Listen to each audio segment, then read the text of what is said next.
사무엘상 17장입니다. 1절 3절. 요나단 활약으로 블레셋과의 전쟁에서 승리한 이후 다시 블레셋이 이스라엘을 쳐들어옵니다. 이번에는 유다 평지에 위치한 소고와 아세가 사이 에바스담밈에 진을 쳤습니다. 소고와 아세가는 블레셋 성읍인 가드에서 유다 지역인 엘라 골짜기로 가는 길목에 위치한 지역으로 블레셋 사람들은 유다 지역을 점령하기 위해 쳐들어온 것이죠. 이것은 유다 슈펠라 중심 지역으로 전략적으로 매우 중요한 지역입니다. 이에 사울과 이스라엘 사람들은 이들을 막기 위해 엘라 골짜기에 진을 치고 블레셋을 대적하게 되었습니다. 3절에서 블레셋 사람들과 이스라엘 사람들이 골짜기를 사이에 두고 이쪽 산과 저쪽 산에 위치했다 설명하는데, 이것은 엘라 골짜기를 사이에 두고 양편에 진을 치고 있다는 의미이며 산이라기보다는 언덕으로 해석하는 것이 더 적당합니다. 사무엘상 13, 14장 전쟁에서 블레셋 군대가 철병거 3만 대와 마병 6천 명과 바다의 모래같이 많은 군인을 끌고 와 이스라엘 백성들을 공포에 몰아넣었던 것과는 다르게, 여기서는 블레셋 부대 규모와 사울 부대 규모에 대해서는 언급하지 않습니다. 4절 7절입니다. 이번에도 블레셋은 만만치 않은 위용을 자랑하며 나타났는데, 그것은 골리앗이라는 장수의 존재 때문입니다. 골리앗은 싸움을 도두는 자로 소개됩니다. 이들은 서로 마주보고 대치하고 있는 군대 사이를 왔다 갔다 하며 싸움을 걸거나 상대방 장수와 1대1 결투를 하는 자들입니다. 한참 후대 전쟁 문서에서는 이 표현이 보병이라는 의미로 사용되었습니다. 골리앗 경우는 주로 1대1 결투를 통해 상대방 사기를 죽이는 역할을 했습니다. 그는 아세가에서 멀지 않은 가드 사람인데, 가드는 블레셋 5성읍 하나로 블레셋 평야에서 유다 평야로 들어가는 초입에 있고, 여기서 아세가는 매우 가까운 거리에 있습니다. 골리앗의 특징은 엄청난 거구라는 것입니다.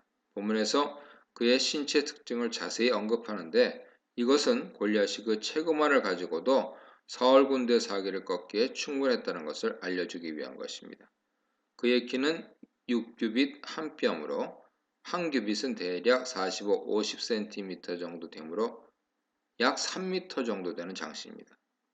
사울도 일반 사람보다 어깨만큼은 크다고 했는데, 그런 사울보다 1m 이상 큰 체구를 가지고 있습니다. 그는 키만 큰 것이 아니라 머리에는 노투구를 쓰고 전신에 비늘갑옷을 입었는데, 비늘갑옷은 놋을 물고기 비늘 모양으로 만들어 하나하나 연결하여 만든 것으로 보호, 가벼움, 활동의 자유로움이 충족되는 갑옷이었습니다. 그런데 여기서는 이 갑옷 무게가 5,000세겔, 즉 57kg 정도 된다고 밝힙니다. 57kg의 갑옷을 입고 전쟁을 할 수 있다는 것은 골리앗이 키뿐 아니라 체격도 매우 컸다는 것을 말해주죠. 그뿐 아니라 다리에는 놋 각반을 찾고 어깨에는 놋으로 만든 단창을 메고 나왔는데, 창의 두께는 배틀채 정도로 두껍고 창날의 무게만 600세겔, 즉 6.8kg 정도 되었습니다. 창은 여러 번 던져서 공격하기 쉽도록 고리와 줄을 가지고 있었을 것으로 봅니다. 학자들에 따르면 골리앗이 가진 창의 모양은 전형적인 에게 지역 창으로 볼 수 있습니다. 그리고 그를 보호하기 위한 방패를 든 자가 골리앗 앞에서 방어를 해주고 있었습니다. 아마 골리앗의 방패는 일반 방패 2배는 넘었을 것입니다. 이렇게 골리앗이 엄청난 거구에 완전 군정을 갖추고 방패를 든 병사까지 앞세우고 이스라엘 진영 앞에 나타났을 때, 이스라엘 백성들은 그 모습에 완전히 기가 죽었을 것입니다. 8절 11절입니다. 이렇게 완전 군정을 하고 무시무시한 모습으로 나타난 골리앗은 이스라엘 군대를 도발하기 시작합니다. 그는 이스라엘 군대 앞에 서서 왜 너희가 전쟁을 위해 전선을 구축하려고 나왔느냐고 묻습니다. 이것은 굳이 전쟁을 할 필요가 없다는 말을 하기 위한 서론이죠. 골리앗은 자신은 블레셋 사람이고 너희는 사울 종이 아니냐고 하는데, 이것은 블레셋 사람으로서의 자신과 사울의 노예로서의 이스라엘 백성을 대조하며 이스라엘 사람들을 조롱하는 것입니다. 그러면서 자신은 블레셋 대표로 싸울 것이니 사울의 종들 중 한 명을 뽑아서 자신에게 내려보내라고 제안합니다. 여기서 내려보내다 하는 표현을 사용하는 것은 부대가 언덕 위에 있고 골리앗은 엘라 골짜기로 내려와서 이스라엘에게 도전하고 있기 때문이죠. 그리고 만일 싸워서 자신을 죽일 수 있으면 블레셋 사람들이 너희의 종이 될 것이고 만일 자신이 이기면 이스라엘 사람이 블레셋의 종이 되라는 것이죠. 표면적으로 보면 그는 고대 전쟁에서 흔히 있는 1대1 싸움을 제안한 것입니다. 장소들의 1대1 싸움은 종종 있는 일이지만 그것만을 가지고 전쟁 승패를 결정짓지는 않습니다. 다만 전사들 사기에는 큰 영향을 주기 때문에 장수들 1대1 싸움이 전쟁 승패에 영향을 끼치는 것이죠. 하지만 지금 골리앗은 1대1 싸움을 통해 전쟁 자체 승패를 결정하자고 말하는데 이것은 제안이 아니라 조롱입니다. 사울의 종이라고 조롱하고 있는 이스라엘 백성들에게 자신들의 종이 되라고 조롱하는 것이죠. 10절에서는 대놓고 이스라엘 군대를 조롱하며 자신의 말에 열받았으면 자신과 싸울 사람을 보내라고 약올립니다. 1대1 승부로 전체 승부를 결정짓자는 골리앗 제안은 자신 실력에 대한 자신감에서 나온 말로 100명이 오든 1000명이 오든 자신에게는 전혀 문제가 되지 않고 결국 자신을 이겨야 이스라엘이 블레셋을 이길 수 있고 자신을 쓰러뜨리지 못하는 한 전면전을 한다 해도 이스라엘에게는 전혀 승산이 없다고 말하는 것입니다. 이렇게 조롱과 모욕을 한 후에 다시 한번 자신과 싸울 사람을 보내라고 통과합니다. 그는 이스라엘에 자신과 같은 장수도 없고 자신과 더불어 싸울 만한 실력을 가진 용사도 없다고 생각하고 자신만만하게 도전하며 이스라엘 자손들을 겁주고 있는 것입니다. 그런데 이런 골리앗 작전이 사울과 이스라엘 자손들에게 너무 잘 먹혔습니다. 사울과 이스라엘 사람들은 이 블레셋 사람의 말을 듣고 당황했고 좌절했고 매우 두려워했습니다. 사람들의 이런 반응은 너무나 당연하죠. 화자가 골리앗의 외모를 자세하게 묘사한 것은 백성들의 두려움이 인간적으로 볼 때는 당연하다는 것을 말하기 위한 것입니다. 하지만 이들이 골리앗에 대해 두려움을 가진 근본적인 이유는 하나님께 대한 신앙이 없기 때문입니다. 이들 눈앞에 있는 거대한 적인 골리앗만을 보고 자신들과 늘 함께 하시고 싸워주시고 지켜주시는 하나님은 보지 못하고 있기 때문입니다. 우리는 삶에서 우수한 골리앗들을 만나게 되죠. 내가 해결할 수 있는 문제보다 해결할 수 없는 거대한 문제들과 힘과 권력들이 우리를 두렵게 하고 우리가 하나님 말씀대로 살지 못하도록 막습니다. 마치 하나님 말씀인 공의, 정직, 평화, 사랑을 부르짖으면 수많은 골리앗들에게 우리가 전부 죽을 것 같고 세상에서 살아남을 수 없을 것 같고 낙오자가 될 것 같은 두려움에 사로잡힙니다. 그래서 우리는 싸워보지도 않고 골리앗의 종이 되는 길을 선택하기도 합니다.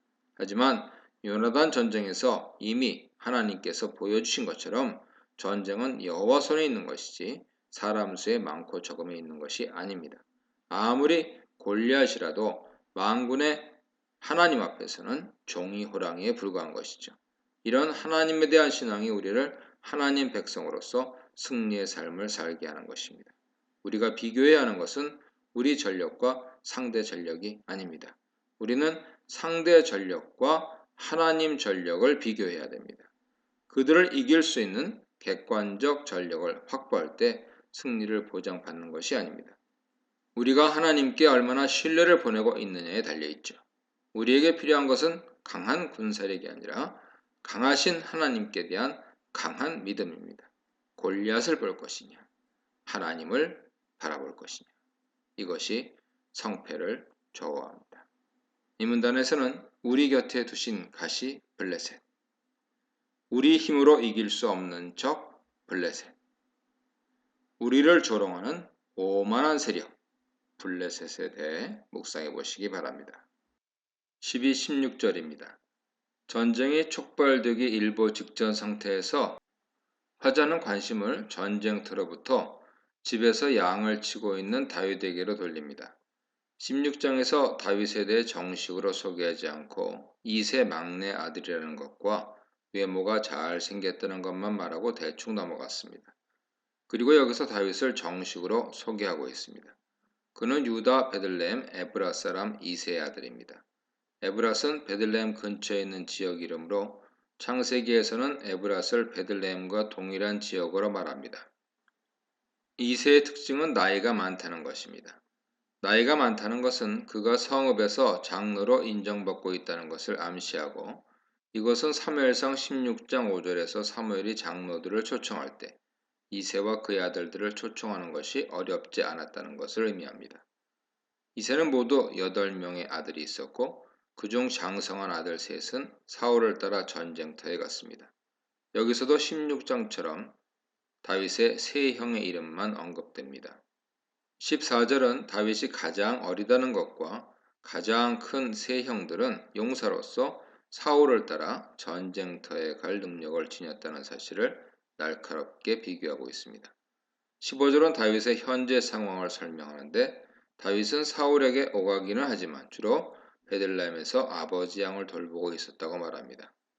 16장 21, 22절에서는 다윗이 사울의 신하가 된 것으로 말하고 있는데 17장 15절에서는 주로 베들레헴에서 아버지 양을 돌보고 있었다고 말합니다. 이 둘의 모순 행동을 설명할 수 있는 것이 바로 다윗은 사울 궁정에 항상 있었던 것이 아니라 필요할 때마다 부르면 사울에게 다녀오는 정도로 일을 했다는 것이죠. 사울이 다윗을 사랑하고 무기 잡는 자로 삼았다고 하더라도 무기를 드는 많은 사람들 중에 한 명이었다는 뜻이며 다윗은 아직 어렸기에 블레셋과의 전투에는 데리고 가지 않은 것으로 보입니다. 따라서 다윗은 베들레헴에 남아 있었고 형들과 아버지의 심부름꾼 역할만 한 것이죠. 강조하고 있는 것은 다윗이 아직 전쟁에 참여할 수 없는 소년이라는 사실입니다. 이것은 후에 골리앗과의 대결을 더욱 극적으로 만듭니다. 다윗이 베들레헴에서 아버지의 양을 치며 평화롭게 있는 사이에 전쟁터에서는 골리앗이 40일 동안 계속 도발하고 있었고 사울과 이스라엘 백성들은 두려워서 전쟁을 엄두를 못 내는 상황이었습니다. 하나님을 바라보지 않고 사람의 수와 능력과 무기만을 바라보면 두려워서 한 발도 앞으로 나갈 수 없고 늘 두려워 떨다가 패배하고 돌아올 수밖에 없습니다. 17, 19절입니다. 전쟁에 참여하지 않고 집에서 아버지 양을 지키고 있던 다윗에게 아버지 이새는 양식을 챙겨주며 형들에게 가져다 주라고 심부름을 시킵니다. 여기서 볶은 곡식과 빵은 야외에서 일하거나 전쟁을 하는 군인들이 먹는 휴대용 식량으로 다시 조리하지 않아도 되는 음식들이지요. 룻기 2장에서도 추수를 하다가 밭에서 이 음식들을 먹습니다. 전쟁이 길어지면서 이새는 자식들이 걱정되고 전쟁 상황이 궁금하기도 했지만 유다 지역 유지로서 부대에 식량을 공급하는 의무를 행하기 위해 다윗에게 볶은 곡식과 빵과 치즈를 가져다 주라고 명령한 것입니다. 지금 전쟁이 일어난 지역은 베들레헴에서 하룻길 정도에 위치한 유대 평야 지역이기 때문에 유대 사람들이 군대 식량을 보급해야 할 의무를 졌던 것으로 보입니다. 그렇기 때문에 이새는 치즈 10덩어리는 천부장에게 주고 형들을 방문하여 무탈하게 잘 있는지 살피고 징표를 가져오라고 명령합니다. 여기서 징표는 자신이 보낸 식량을 무사히 잘 받았다는 것과 아들들이 무사히 잘 있다는 확증을 표시하는 것을 말하는데 구체적으로 무엇인지는 알 수 없습니다. 다만 이새는 다윗이 형들이 무사한지를 보고 오는 것에 만족하지 않고 아들들의 무사함을 확인할 수 있는 징표를 요구한 것이죠. 19절은 왜 이새가 아들들을 걱정하는지 이유를 설명하고 있습니다. 사울과 이스라엘 백성들이 엘라 골짜기에서 블레셋과 전쟁을 하고 있었기 때문입니다. 20, 23절입니다. 다윗은 아버지 심부름을 하기 위해 아침에 일찍 일어납니다. 구약에서 아침에 일찍 일어난다는 것은 지체하지 않고 일을 서둘러서 한다는 의미죠. 다윗은 아버지 명령을 조금 더 지체하지 않고 충실하게 수행합니다. 이 사실을 강조하기 위해 본문에서는 이새가 명령한 대로라는 말을 일부러 삽입합니다. 또한 자신의 임무인 양치는 일도 소홀히 하지 않고 양들을 다른 양치기에게 확실히 맡겼습니다. 이런 표현들을 통해 화자는 다윗이 맡은 일에 성실하며 아버지께 순종적인 인물이라는 것을 알려주고 있습니다. 이런 정보는 후에 28절에서 형들이 다윗에 대해 부정적으로 말하는 것이 부당하다고 판단할 근거가 됩니다. 베들레헴에서 엘라 골짜기까지의 거리는 대략 24km 정도 되며 하루 정도 걸어야 할 길입니다. 이렇게 다윗이 군대 주둔지에 도착했을 때 마침 전쟁이 시작되어 군대가 움직이고 싸움을 독려하는 소리를 지르며 양쪽 군대가 전선을 형성하고 대치하는 상태였습니다. 이런 놀라운 광경을 본 다윗은 가지고 온 짐을 짐 지키는 자, 즉 부대의 보급병에게 맡기고 전쟁을 하려고 배치된 군대로 달려가서 형들의 안부를 묻습니다. 위급한 상황 속에서 아버지 이새가 형들의 안부를 살피라는 명령을 지키기 위해 전쟁터까지 간 것이죠. 그곳에서 형들의 안부를 묻고 있던 그때 마침 골리앗이 전열에서 나와 양쪽 진영의 가운데에 서서 이전처럼 이스라엘을 조롱하며 1대1 싸움을 하자는 도전적인 소리를 듣게 됩니다. 24절은 이런 골리앗의 등장과 도발에 대한 이스라엘 백성들의 반응이죠. 이들은 여전히 골리앗을 두려워하며 도망하고 있었습니다. 이렇게 기술한 것은 현재 전쟁터에서 다윗이 보고 있는 것을 설명하기 위해서입니다. 25절은 이런 상황을 보는 이스라엘 군사들의 반응입니다. 이들은 골리앗을 이스라엘을 모욕하기 위해 계속 올라오는 자라고 표현합니다. 이미 40일 동안 동일한 상황을 겪고 있었기 때문입니다.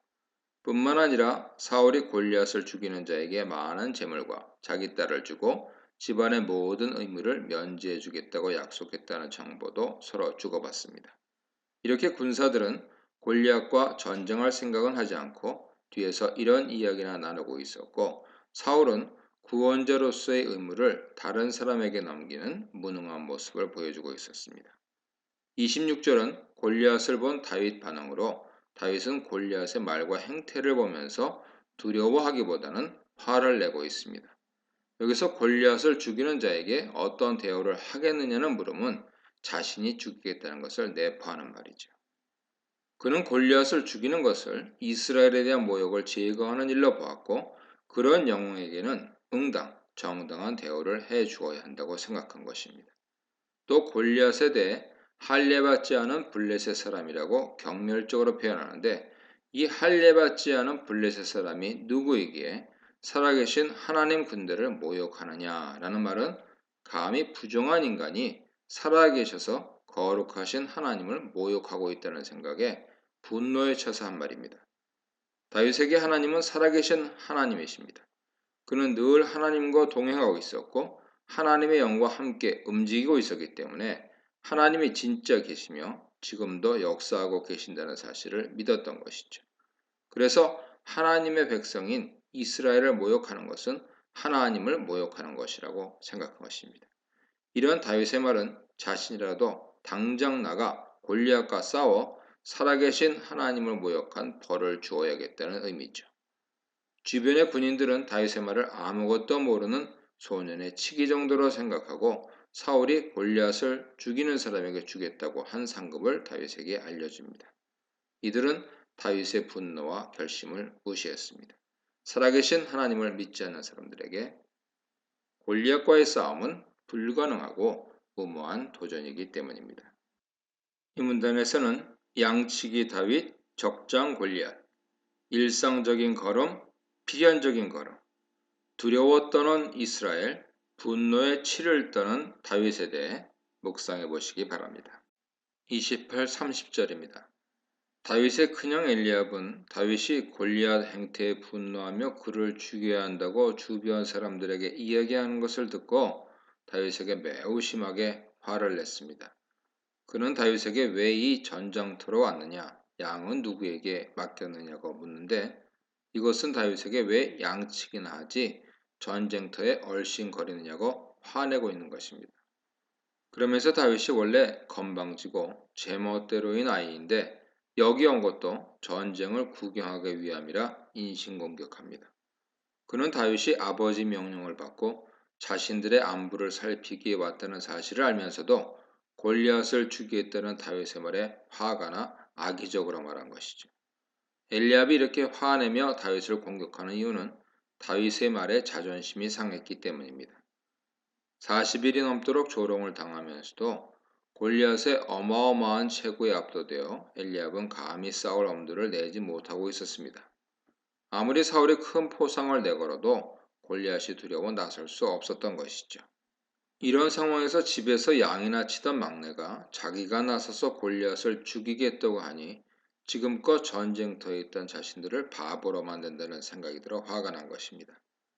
형의 질책을 받은 다윗은 자신은 말밖에 한 것이 없는데 왜 화를 내냐고 형에게 반문합니다. 자신의 말을 듣고 화를 내는 형을 이해할 수 없었고 다윗이 보기에 하나님을 모욕하는 골리앗에 맞서 싸워 그를 죽이는 것은 당연히 해야 할 일이었기 때문입니다. 그래서 그는 형이 화내는 것에 개의치 않고 다시 군사들과 골리앗에 대한 이야기를 계속합니다. 여기서 우리는 엘리압에 대한 평가를 내릴 수 있죠. 그는 2세의 장자로 용사로서 풍모와 실력을 지니고 있었습니다. 하지만 그가 아무리 다윗 말에 자존심이 상하고 화가 났더라도 자신의 어린 막내 동생을 건방지고 제멋대로인 사람이라고 인신공격하는 것은 형으로서 어른으로서 옳은 행동이 아닙니다. 그리고 다윗이 신앙의 눈으로 골리앗을 본 반면 엘리압은 다른 사람들과 동일하게 골리앗의 외모를 보고 두려워하고 있었습니다. 이런 모습을 보면 하나님께서 왜 엘리압을 거절하시고 다윗을 선택하셨는지 알 수 있습니다. 31, 37절입니다. 다윗이 골리앗에 대해 말한 것이 사울 귀에도 들어갔습니다. 그리고 그 말을 들은 사울은 다윗을 부릅니다. 사울을 만난 다윗은 사울에게 낙심하지 말라고 위로한 뒤 자신이 가서 블레셋 사람과 싸우겠다고 합니다. 전쟁 한번 해보지 않은 홍안의 소년이 전쟁터에서 잔뼈가 굵은 왕 앞에서 걱정하지 말라고 위로하는 모습은 보는 이로 하여금 실소를 자아내게 하죠. 아마 사울도 다윗을 보고 어이가 없었을 것입니다. 누가 골리앗을 죽이겠다고 말했다는 소식에 혹시나 하는 기대로 불러왔더니 어린 소년이 나타난 것을 보고 실망했을 것입니다. 사울은 다윗에게 다윗 너는 골리앗과 싸울 수 없다고 반대합니다. 다윗은 아직 어린 소년이고 골리앗은 어려서부터 용사였기 때문입니다. 아마 골리앗은 타고난 체격 조건 때문에 어린 시절부터 전쟁에 참여하고 이미 다윗만 한 나이에는 용사로 인정받았던 것 같습니다. 여기서 다윗을 소년이라고 부른 것은 전쟁 경험이 전혀 없는 상태를 표현한 것이죠. 사울에게서 전투 경험이 없다는 사실을 지적받은 다윗은 자신이 왕이 생각하는 것만큼 싸움의 경험이 없는 것은 아니라고 주장합니다. 그는 자신이 아버지 양을 지킬 때 사자나 곰이 양떼에서 새끼를 물어가면 쫓아가서 곰이나 사자를 쳐서 그 입에서 새끼들을 꺼내왔다고 합니다. 또 자신을 해하려고 일어나서 공격하면 그 턱수염을 잡고 쳐서 죽였다고 말합니다. 사자와 곰과 싸우는 다윗의 모습은 삼손처럼 한 방에 사자와 곰을 쳐서 죽이는 멋있는 모습이 아닙니다. 자기보다 덩치가 큰 사자와 곰을 길을 쓰고 쫓아가 뒤에서 한 방 먹이고 정신없는 틈에 새끼를 구하려고 했습니다. 그런데 그새 정신을 차린 짐승이 다윗을 공격하려고 달려들면 덩치가 작은 다윗은 짐승의 약점인 수염 같은 것을 잡고 대렁대렁 매달려 죽을 때까지 때리는 모습을 상상할 수 있죠. 비록 다윗은 힘이 부족하여 삼손이나 다른 용사들처럼 한 방에 짐승을 때려잡지는 못하지만 아버지의 새끼 양을 위해 목숨 걸고 싸우던 근성은 누구에게도 뒤지지 않았습니다.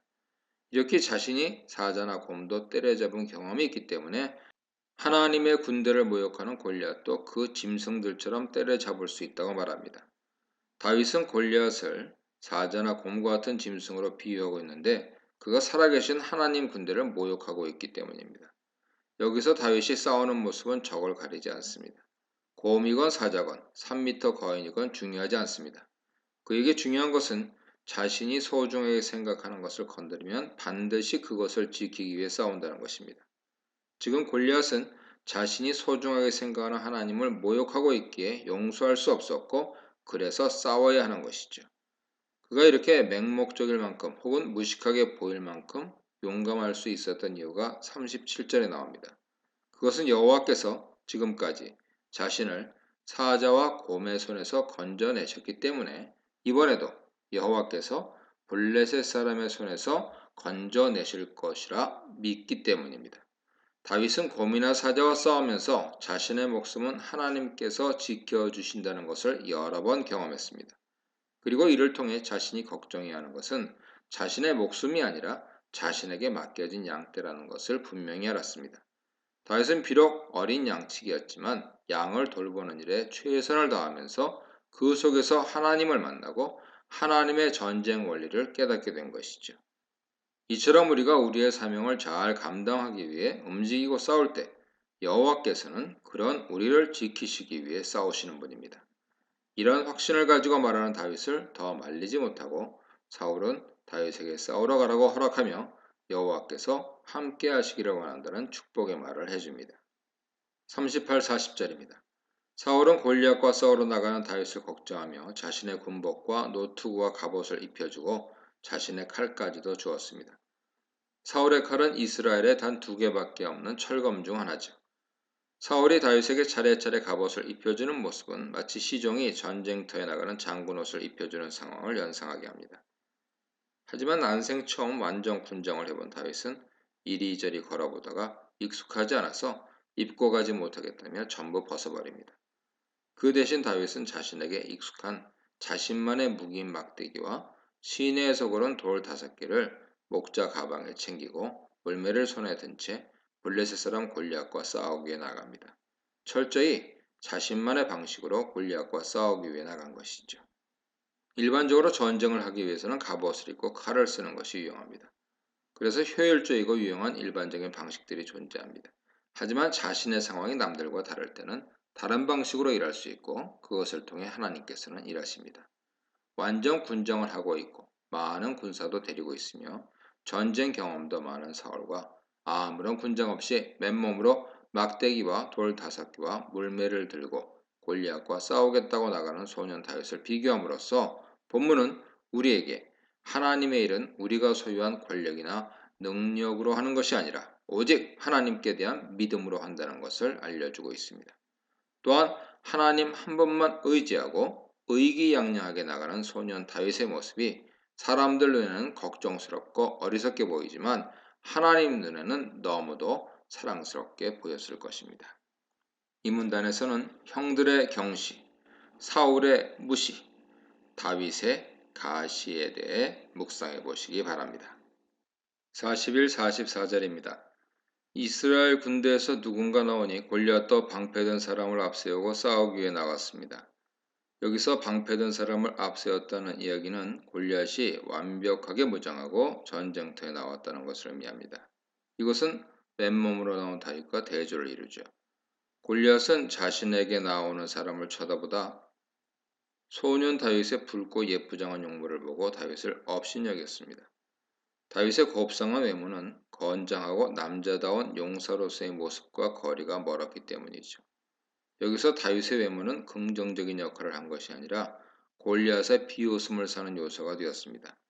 또한 다윗이 곱상한 외모의 갑옷도 제대로 갖추어 입지 않고 무기도 막대기 하나 달랑 들고 오는 모습을 보면서 한편으로는 어이없고 다른 한편으로는 자신을 경멸한 것으로 생각했습니다.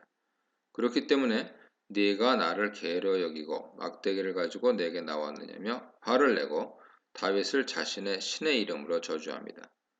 개는 고대 근동에서 하찮고 손쉽게 잡을 수 있는 짐승으로 몽둥이로 개를 때려잡는 것처럼 자신을 잡으려고 하느냐 조롱하며 불쾌한 심경을 드러냅니다. 신의 이름으로 저주하는 것은 고대 전쟁을 하기 전에 흔히 있는 의식으로 고대인들은 전쟁을 신들의 싸움으로 생각했고 전쟁을 할 때 신들이 적들에게 저주를 내리고 재앙을 내린다고 생각했기 때문입니다. 여기서 골리앗의 신의 이름이 구체적으로 언급되지 않지만 블레셋 사람들의 대표적인 신은 다곤과 아스타롯이죠. 골리앗은 계속해서 다윗을 도발하며 다윗의 살을 공중에 세워 들짐승에게 주겠다고 합니다. 이것은 다윗의 시체를 묻어주지 않고 새와 짐승의 먹이가 되도록 들판에 버려두겠다는 것으로 이스라엘 사람들이 가장 두려워하는 죽음 방식입니다. 이렇게 골리앗은 자신에게 맞서 싸우러 나온 소년 다윗을 보고 업신여기며 조롱하며 겁주기 위해 협박하고 있습니다. 45, 47절입니다. 이런 골리앗 협박에 맞서서 다윗은 전혀 주눅들지 않습니다. 멀리서 볼 때보다 가까이에서 직접 마주했을 때 더 위협적이고 무서웠을 골리앗의 건장한 모습과 살벌한 협박에도 다윗은 당당하게 맞섭니다. 골리앗이 칼, 창, 단창으로 자신에게 오지만 자신은 만군의 여호와의 이름으로 나간다고 선언합니다. 골리앗이 자신의 힘과 무기를 믿고 전쟁을 하러 나오지만 자신은 오직 여호와의 이름을 무기로 삼고 나가겠다는 것이죠. 그것도 골리앗이 비웃고 모욕한 그 여호와 이름으로 말입니다. 이것은 골리앗의 무용과 모든 무기도 여호와 앞에서는 아무런 쓸모가 없을 것이란 뜻입니다.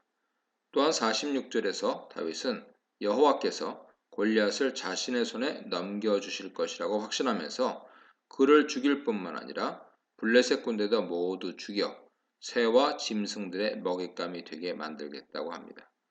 골리앗이 자신에게 퍼부은 저주를 더 확장시켜 골리앗과 블레셋 군인들까지 포함시키죠. 다윗이 전쟁을 하는 이유는 두 가지인데, 첫째는 온 땅이 이스라엘에 하나님이 계시다는 것을 알게 하는 것으로 온 땅은 주변 나라들을 의미합니다. 그동안 골리앗은 계속해서 하나님 군대를 조롱하며 하나님을 조롱했기 때문에 승리를 통해서 이스라엘의 하나님의 살아계심을 보여주겠다는 뜻입니다. 둘째는 이 무리에게 여호와의 구원하심이 칼과 창에 있지 않다는 것을 알게 하기 위한 것입니다. 이 무리는 1차적으로 이스라엘 사람들을 지칭한다고 볼 수 있습니다. 다윗은 이스라엘 사람들이 하나님을 모욕한 골리앗을 죽이지 못한 이유가 여호와의 구원이 칼과 창에 있지 않고 오직 여호와께 대한 믿음에 있다는 사실을 모르기 때문이라고 생각했습니다. 따라서 전쟁에서 승리하여 전쟁은 여호와를 의지하는 믿음에 달려있다는 사실을 1차적으로는 자신의 동족에게 그리고 자신을 조롱한 골리앗에게 알려주고 싶었던 것이죠. 마지막으로 다윗은 전쟁은 여호와 손에 있으니 여호와께서 승리를 주실 것이라 외치며 연설을 마칩니다. 다윗은 하나님 백성인 이스라엘 전쟁은 여호와 전쟁이며 전쟁은 인간 손이 아닌 여호와 손에 있다는 것을 알고 있었던 것이죠. 이런 다윗의 신앙은 사무엘상 14장 6절에서 여호와의 구원은 사람의 많고 적음에 달리지 않았다 고백한 요나단의 신앙과 동일합니다. 48, 54절입니다. 드디어 다윗과 골리앗 싸움이 시작됩니다. 골리앗은 천천히 걸어서 다윗에게 다가오는 반면 다윗은 골리앗을 향해 재빨리 달려가며 물매로 돌을 던졌습니다. 여기서 화자는 다윗이 얼마나 재빠르고 능숙하게 물매를 던졌는지를 설명하기 위해 물매를 던지는 동작 하나하나를 묘사하고 있습니다. 이것은 다윗이 한두 번 해본 솜씨가 아니라는 것을 보여주죠. 그는 단 한 번 물매를 던졌고 그 돌은 정확히 골리앗의 이마에 박혔습니다. 이런 정확성은 여호와의 손이 다윗과 함께 하셨다는 것을 알려줍니다. 전쟁은 여호와의 손에 있기 때문이죠. 골리앗은 충격으로 땅에 쓰러집니다. 골리앗과의 전투가 너무 허무할 정도로 빨리 끝나버렸습니다. 이와 대조적으로 51절은 다윗이 골리앗을 죽이는 장면을 천천히 그리고 자세하게 설명하고 있습니다. 그리고 다윗이 골리앗을 죽였다는 말을 50절과 51절에서 반복하여서 강조합니다. 다윗이 물매와 돌로 골리앗을 이겼습니다. 골리앗은 자신의 칼에 최후를 맞이했는데 이것은 골리앗의 죽음을 더욱더 치욕스럽게 만들었습니다. 칼도 없는 애송이에게 최강의 용사가 자기 칼로 죽임을 당한 것이죠. 다윗이 골리앗의 머리를 자른 것은 46절에서 그에게 했던 선언을 실행에 옮긴 것입니다. 천하무적 같던 골리앗도 하나님께서 함께 하시는 소년 다윗을 이길 수는 없었습니다.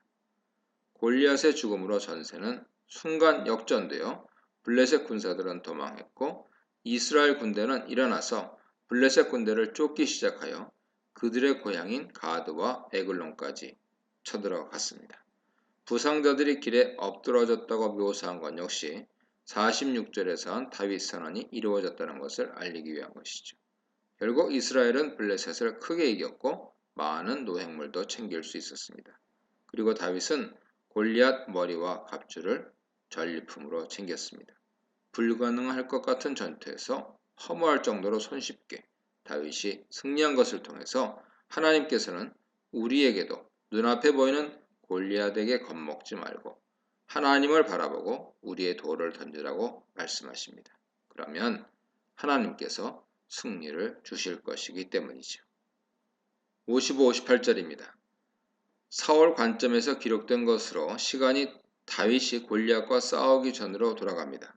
사울은 골리앗과 싸우러 가는 다윗이 누구 아들이냐고 군대장관 아브넬에게 묻습니다. 하지만 그 또한 다윗이 누구 아들인지 몰랐습니다. 여기서 누구 아들이냐는 질문은 다윗 가문과 그 가문 배경, 사회적 지위 등 전반적인 다윗의 배경을 묻는 질문이죠. 다윗이 이전에 사울을 가끔씩 섬기기는 했지만 사울이나 신하들은 음악을 연주하는 시동이었던 다윗과 그의 가문에 대해서는 그다지 관심을 두지 않았던 것 같습니다. 피상적으로 대충 알았던 다윗 배경이 이제 본격적으로 궁금해진 것이죠. 그래서 사울은 아브넬에게 누구의 아들인지 알아보라 명령합니다. 이렇게 다윗 정체를 궁금해하는 이유는 사울이 다윗의 대담하고 용맹스러운 모습에 뭔지 모를 불안감을 느꼈기 때문일 것입니다. 하지만 다윗과 골리앗의 전투는 금방 끝났고 아브넬이 알아오기도 전에 다윗이 골리앗 머리를 손에 들고 돌아왔습니다. 아브넬은 다윗을 사울에게 인도했고 사울은 직접 다윗에게 누구 아들인지 묻습니다. 이에 대해 다윗은 당신의 종인 베들레헴 이세 아들이라고 대답합니다. 여기서 가장 중요한 것은 당신의 종이란 말로 다윗은 사울에게 철저한 충성 맹세를 합니다. 사울이 가장 듣고 싶었던 말이었을 것입니다. 이 문단에서는 골리앗의 저주, 다윗의 믿음, 골리앗의 최후에 대해 묵상해 보시기 바랍니다.